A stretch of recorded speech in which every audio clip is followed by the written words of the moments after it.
ثلاث الساعة بوسن السبت 25 ديما كون 2013 يوث تمليلي فرانس نغلا كونفونسيون يدي هكا وكابر لو ار سي دي يحضرنا زال 600 يمدانا جارئين بديوان ديما غناسن لو ار سي دي يديرزان الولاية تيزي وزو تسين نبومرتاس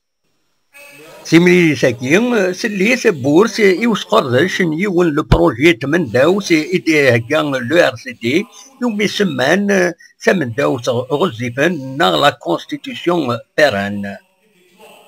البروجي كين يساد صور لي ار سي دي الوقت تيجين الا الهزور شحال هيا باللي نضبرن تمورت تهكدين كنا تبدلن ثمن داوس الا نثوره مس حكيم صاحب زيون يمزبار لو ار سي دي يديس فهمن البروجي كيني السيتنسي.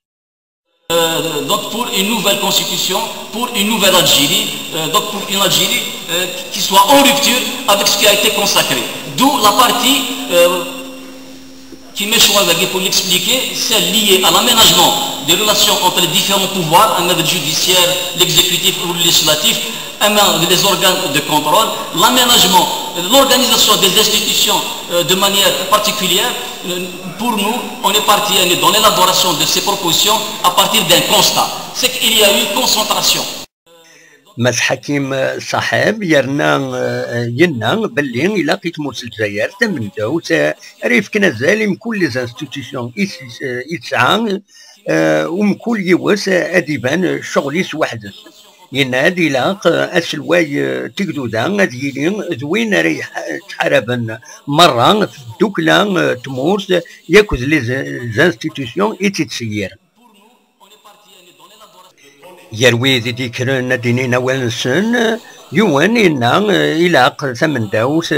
أتحارب غف الصفة تزايريس تمورس الألجيريانيتي أكن دينا ويض إلاق ثمن داوس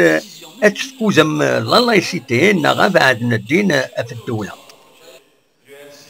اختارنا 20 بوذي حضران سيمليلي ساكينين يسجل لمن سن الساعة مزواروس القديش كيني أكنا داوين أول سن والقديش هذي تكمل في تغزين بوس مرة في زوزو بالقسمي محمد السعيد.